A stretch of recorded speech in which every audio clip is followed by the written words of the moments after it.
Hey, good morning for all those of you who are watching us on StreamYard. We're just about set to go with our special guest, Chip Flory, the program host for AgriTalk. And we'll talk about that here in just a second. We're set to go live on 580 WIBW. We're in a commercial break, and then we will get Chip Flory on, the host of AgriTalk, right here on 580 WIBW and also on StreamYard. You're watching us on Facebook on our WIBW News Facebook page, as well as our YouTube page as well. So we're just about ready to come out of break, and we're set to go.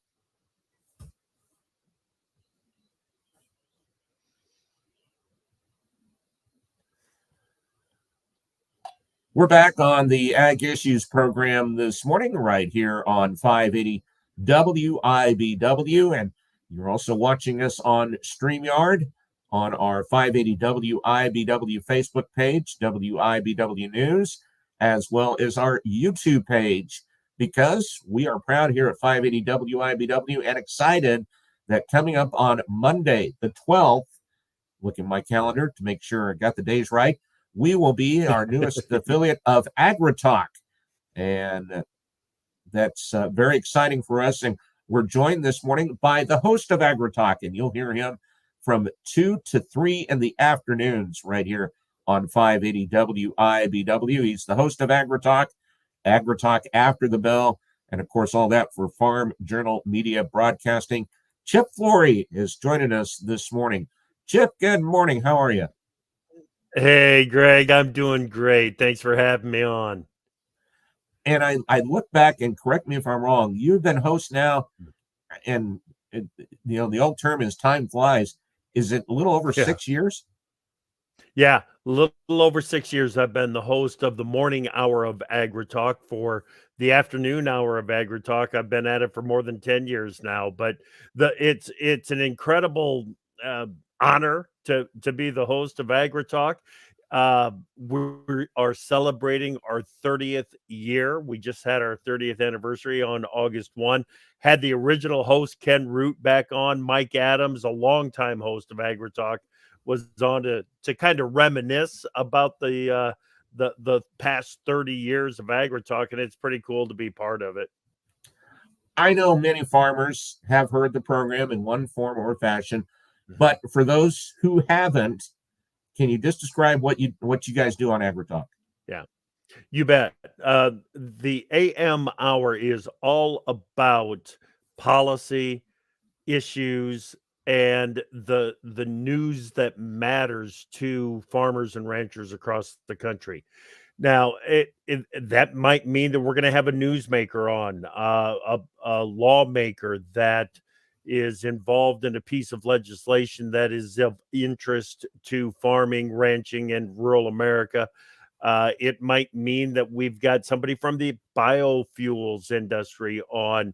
There's a wide range of producers that we have on. And of course, every Monday we have Machinery Pete. Greg Peterson is on to talk about the trends in the used equipment markets.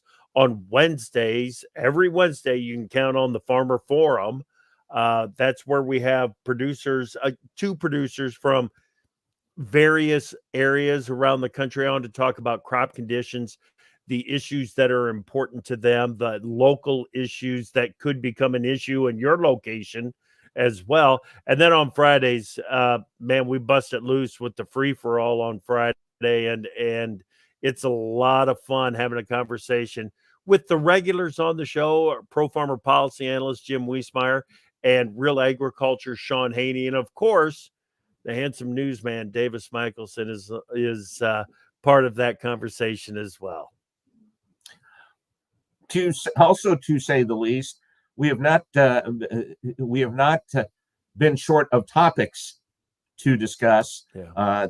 Farm bill, the weather, you name it, we've seen it, and I'm sure it's been well discussed there too. Oh, absolutely. And this week in particular, we've been focused on the economy because the R word, recession, is thrown around a lot these days, and we're trying to dig into that whole idea. And the bottom line, Greg, is the ag economy tends to lead the general economy and kind of show the way of where the regular economy is, or general economy is headed. And is there any denying that the ag economy is in a recession already, with the job layoffs in the industry, with the tightening margins that farmers are dealing with?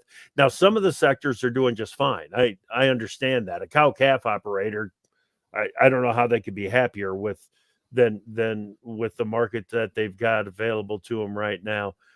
But in general, the row crop producers, wheat producers, cotton producers are looking at a real difficult transition that we've gone through, and that transition, I think, is called a recession. So how does that translate into the general economy? Because the markets, the Fed, are not going to make a major adjustment on interest rates based on what's happening in the ag economy alone.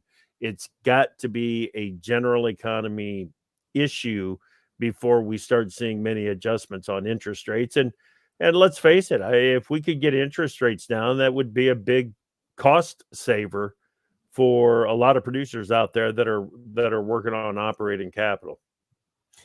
And there's the argument out there, Chip, that, well, if you were around in the early 80s, that doesn't hold a candle to what it is now, in that it was worse. But at the same time, cost of living, expenses, and everything else, you roll that into it. And that's why you said we've got the R word permeating a lot of conversations now. Yeah, and I was a product of the '80s reset crisis. There's no question about that. That was a banking crisis as well. So we've been asking the question, what's the health of the ag banking, the rural banking system?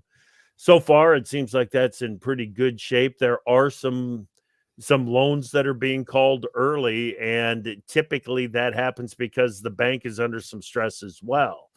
So it there are some signs out there that it is starting to spread into the banking system. It's not, I don't think it's anything severe. It's nothing even close to what happened in the 1980s.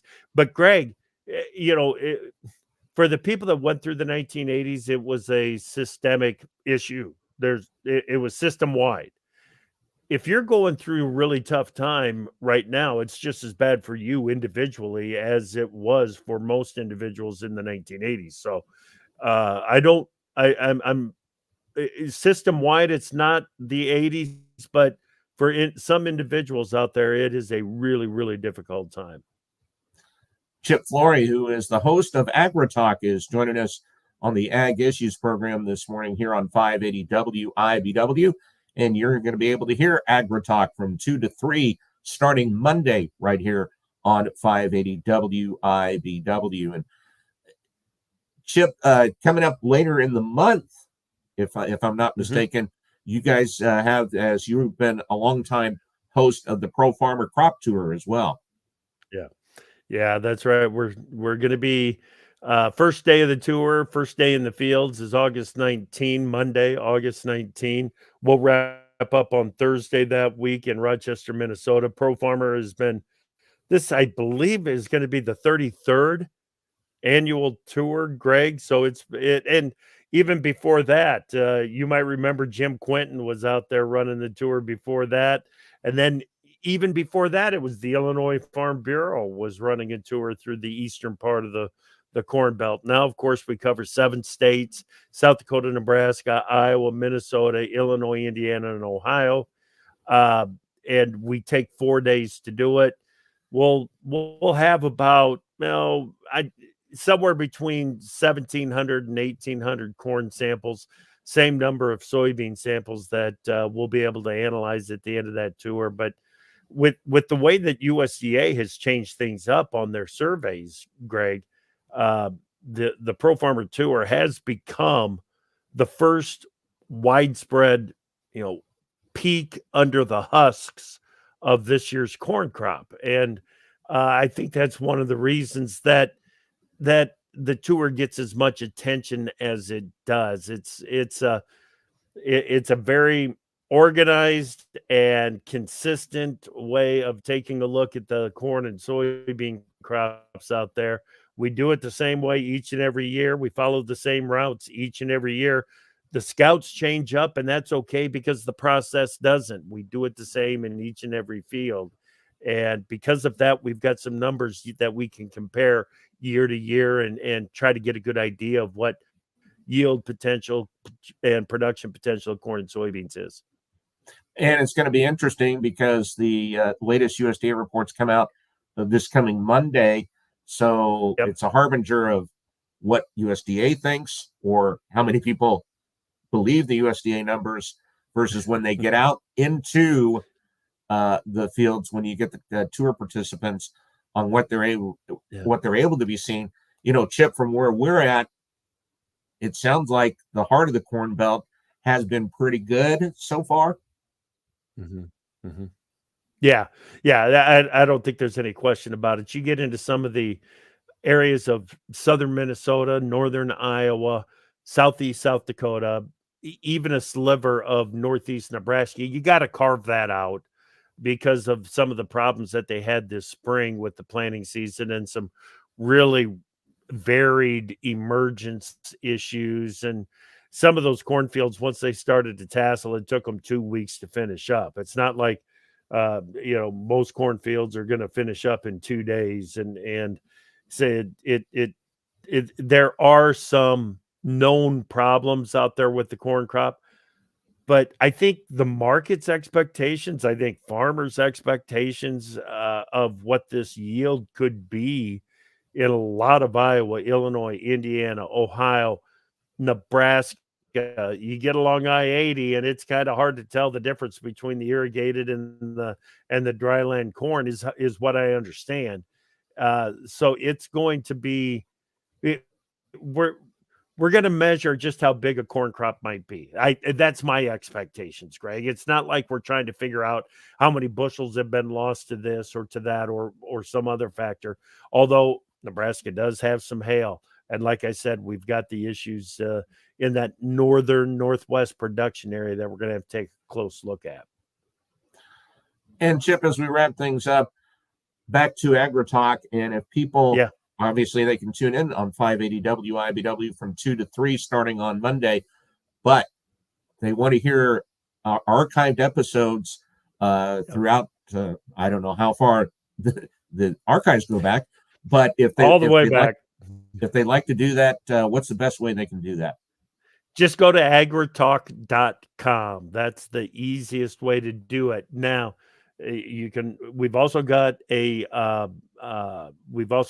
app. If you want to take a look at the app, please do that.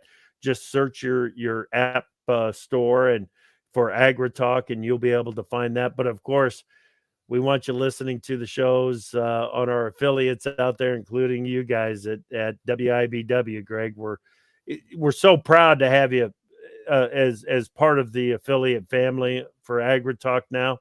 It's just a powerhouse of a station. You know that, I know that, and you do a great job serving farmers in the Topeka area and rest of Kansas. I mean, we're just really, really proud to be on board and partnering with you for AgriTalk.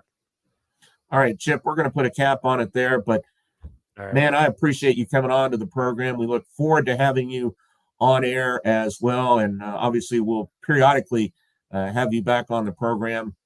Not, of course, when you're on the road like you're here in a couple of weeks, but we'll have you on occasionally and just have a chat about what we're seeing out there. But as always, appreciate it.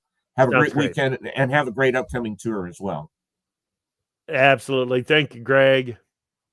That is Chip Flory, the host of AgriTalk, that you can start to hear Monday here on 580 WIBW from 2 to 3 o'clock in the afternoons. This has been Ag Issues here on 580 WIBW. Stay with us. When we come back, we'll get an update on the news headlines, and we'll check the weather forecast. That comes up next.